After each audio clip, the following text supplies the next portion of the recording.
kita juga harus selalu siap untuk Kecewa kepada setiap relasi kita dengan orang lain. Dan ketika kita sudah kecewa, jangan kemudian mendramatisir.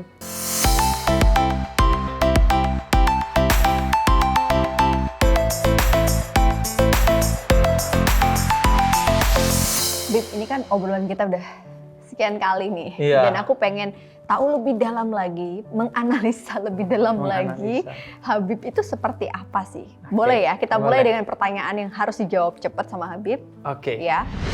Ada dua pilihan, pilih ditolong atau menolong. Menolong. Dimanfaatkan atau memanfaatkan. Dimanfaatkan. Dibohongi atau membohongi. Dibohongi. Ditunggu atau menunggu. Ditunggu. Jujur. Diajak atau mengajak. Diajak. Didorong atau mendorong. Didorong. Terakhir, dikecewakan atau mengecewakan. Dikecewakan. Pada dasarnya kan kecewa itu manusiawi ya, Bib ya. Benar. Tapi sebenarnya nih, kalau dalam Islam sendiri menurut Habib itu kecewa itu boleh nggak sih, Bib? Maksudnya kayak manusia tuh diperbolehkan untuk kecewa sama manusia lain nggak? Artinya gini nih, apakah dalam Islam itu kita boleh mempercayai manusia satu sama lain secara seutuhnya? Iya, dalam Islam itu kepercayaan kita sebenarnya kepada Allah dan Rasul-Nya. Kalau sama manusia? Sesama manusia itu menjadi boleh percaya ketika kepercayaan itu tidak bertentangan dengan Allah dan Rasul-Nya. Oke. Misalnya tiba-tiba teman kamu nebak, wah kamu akan seperti ini. Menurut ilmu yang saya tidak baca, kamu akan seperti ini, ngeramal ini, itu kan bertentangan dengan nilai-nilai Islam, bahwa yang gaib itu adalah dari Allah. Maka kita tidak boleh percaya kepada dia. Begitu juga bahkan kepada orang tua. Kita tidak boleh taat kalau dia memerintahkan sesuatu yang bertentangan dengan perintah Allah dan Rasul-Nya. Nah, karenanya kepada manusia kita itu memberikan kepercayaan secukupnya, dan kepada Allah kita memberikan kepercayaan sepenuhnya. Kepada Allah kita yakin bahwa semua yang diberikan oleh Allah, manis atau pahit, itu baik, sehingga kita pasrah. Itulah Islam kepada Allah dan Rasul-Nya. Karena gini, sudah kodrat manusia itu, kata Sayyidina Ali bin Abi Thalib, setelah aku melanglang buana ketemu dengan banyak hal, tidak ada sesuatu yang lebih mengecewakan aku dari berharap kepada manusia. Nah itu, Beb, kadang gini nih, ini contoh gampang ya. Sekarang kan eranya medsos, kita tuh gampang mengidolakan seseorang. Misalnya Habib nih, banyak kan fansnya, lagi pendakwah. Pasti orang tuh akan menaruh ekspektasi pada sesuatu atau sosok figur yang kita idolakan. Tanpa disadari kan, Bib?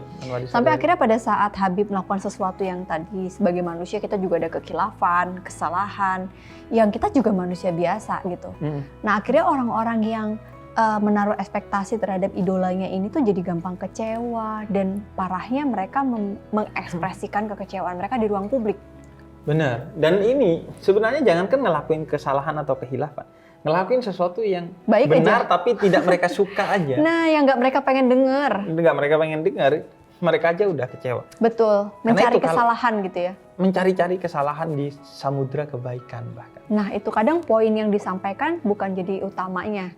Padahal Habib maksudnya sesuatu yang ini. Tapi kalau orang udah hatinya nggak bersih, bisa aja dicari kesalahan yang lain gitu. Kadang orang kalau udah masalah, ketika orang ngomong itu, dia nggak fokus tuh. Yang penting nunggu salahnya aja. Itu ada ya, Bib, inspirasinya nggak gitu ya? Diambil tuh. Pokoknya salahnya di mana. Apa tuh yang salah tuh, Bib, kalau dalam Islam gitu? Kalau dalam psikologi, ya tadi, sebenarnya bisa jadi dia sedang kecewa sama diri dia sendiri, akhirnya dia berusaha mencari figur yang displace yang bukan sebenarnya mengecewakan dia. Iya, sebagai kambing hitam lah. Iya gitu. Kalau dalam Islam tuh, Bib, gimana sih cara kita menghadapi perasaan seperti itu? Iya, sebenarnya kalau kita bicara Islam, setiap kita kan sudah seharusnya memberikan toleransi kepada orang, karena manusia itu mahalul khata' wan nisyan, tempatnya salah dan lupa. Sebaik apapun mereka kecuali Nabi Muhammad, itu pasti ada salahnya. Dan kesalahan itu bisa jadi tidak disengaja. Sehingga kita harus memberi ruang untuk toleransi kepada orang. Empati. Dan di luar itu, kita juga harus selalu siap untuk kecewa kepada setiap relasi kita dengan orang lain. Dan ketika kita sudah kecewa, jangan kemudian mendramatisir kekecewaan itu, sehingga kekecewaan itu akan berlarut-larut, dan yang pertama kali dirugikan dari kekecewaan itu adalah diri kita sendiri. Aku setuju banget tuh, Bib, karena menurut aku tuh kadang-kadang aku kecewa sama sesuatu nih. Ini hal sederhana ya. Kecewa sama produk yang kita percaya. Kita udah trust banget nih sama produk ini. Ternyata ketika kita kecewa, kita tuh berusaha untuk denial dulu. Kita nggak introspeksi. Misalnya, ternyata kita nggak mempelajari produk ini sebelumnya, atau kita jadi kayak semacam menyalahkan produk ini di ruang yang nggak tepat, bukan ke customer care-nya, tapi justru malah update status di medsos yang merugikan pihak-pihak tertentu gitu. Nah, ini kan bukan sesuatu yang sebenarnya mudah gitu, Bib, ketika kita kecewa dalam hidup ini.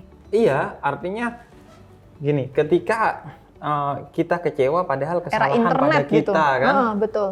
Padahal kita gak tabayun, gak mengklarifikasi dulu, kita gak mempelajari dulu, kita gak merenungkan dulu. Akhirnya kekecewaan kita itu menyebabkan orang jauh dari kita. Karena orang gak salah kok kamu kecewa gitu. Nah, yang kedua, ketika juga kekecewaan itu outputnya adalah sesuatu yang buruk, misalnya dengan ngata-ngatain, itu juga gak akan menyelesaikan masalah. Justru akan memperburuk masalah kan, artinya akhirnya tidak kamu tepat, juga jadi dosa kalau dalam konteks agama, karena setiap kata yang keluar dari mulut kamu akan dipertanggungjawabkan di hadapan Allah.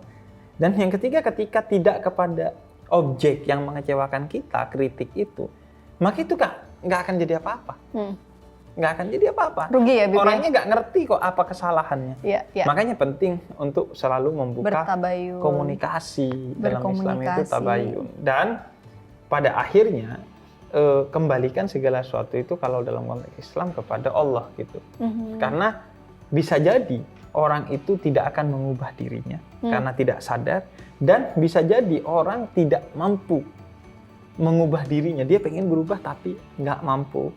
Sehingga paling pas adalah kita kembalikan kepada Allah, meminta doa agar orang ini dibuat berubah. Dan kalau memang tidak bisa berubah, ya jauhkan kita dengan cara yang baik-baik saja kepada dia. Aku sering melakukan itu ya, Bib. Apalagi kalau misalnya bulan suci Ramadan ini gitu ya. Ketika kita menaruh harapan pada manusia itu jatuhnya kita sering kecewa.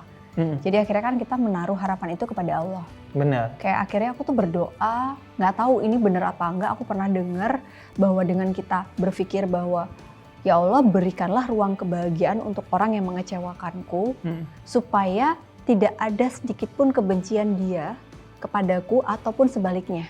Iya. Jadi pada saat dia punya kebahagiaan tuh jatuhnya kita juga bahagia sama hidup kita dan dia juga bahagia sama hidupnya. Iya. Itu bener nggak sih? Iya, curhat yang paling pas itu adalah ke Allah.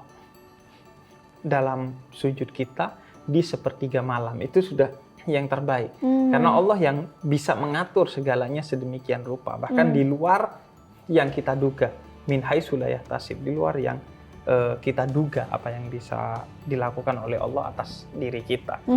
Karena itu sih kalau menurut aku, Mbak Hana, sebaiknya kita juga tidak memberi ekspektasi yang besar kepada orang lain terkait diri kita, agar orang lain juga gak menaruh ekspektasi kepada kita. Dan kita juga jangan terlalu berekspektasi kepada orang lain, bahwa orang lain itu akan begini dan begitu, karena dia itu manusia.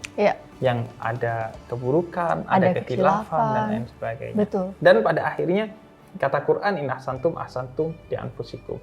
Semua kebaikan yang kamu lakukan itu akan kembali kepada dirimu sendiri. Kebaikannya. Artinya ketika kita kemudian memilih untuk kecewa tapi dengan baik, maka kebaikan itu akan kembali kepada diri kita sendiri. Dengan ngata-ngatain itu, maka kata-kata yang buruk itu sejatinya akan kembali kepada diri kita itu, Masya sendiri. Allah, bener banget tuh, Bib. Jadi kalau aku rasa ekspektasi itu pasti akan terjadi dengan natural ya dalam relasi kita. Kan nggak mungkin orang tanpa ekspektasi. Tapi kalau di psikologi itu kita diminta untuk memanage-nya, mengelola. Boleh punya ekspektasi tapi kita manage. Artinya kita harus bisa siap untuk dikecewakan. Oke. Dan artinya juga kita harus bisa mengambil sisi positifnya. Misalnya nih, aku kadang-kadang melihat kenapa ya ketemu orang yang mengecewakanku. Pada saat kita melihat dari sudut pandang yang lebih positif, ternyata kita diminta untuk belajar memaafkan, menerima sisi baik orang, sisi negatif orang, dan jadi kayak berterima kasih gitu, kayak untung ketemu orang yang seperti ini, jadi aku jadi belajar untuk tidak mengecewakan orang lain dengan bentuk yang serupa. Gitu. Bener, akhirnya jadi pembelajaran gratis untuk kita dan sangat efektif karena pembelajaran itu tidak bersifat teoritis tapi bersifat praktis. Kita langsung mengalami sehingga ya udah kita dapat pelajaran yang betul-betul utuh tuh. Dan jadi pengen ngomong sama diri sendiri nih, Bib. Kalau kita bisa ngomong sama pikiran kita nih, Bib, aku bakalan bilang gini. Dir, pikiranku, nggak apa-apa kecewa. Kecewa itu adalah perasaan manusia apa adanya. Tapi bagaimana kita menerima dan mengelola kecewa itu supaya kita tidak mengecewakan manusia lainnya. Benar banget tuh. Ketika kita kecewa, maka jadikanlah kekecewaan itu menjadi motivasi. Betul. Untuk kita bertumbuh dan jadikan itu sebagai mata uang untuk kita bayarkan kepada Allah guna membeli rahmatnya Allah. Masya Allah. Dari kecewa itu. Ini bagus banget, Bib. Investasi ya, artinya yang kita rasakan gak cuma dunia tapi akhirat juga. Karena kata Allah bersama orang-orang yang dikecewakan, dan kata Nabi, doanya bisa dikabulkan. Orang yang akan selalu dikabulkan. Berarti cari momentum, enggak ya?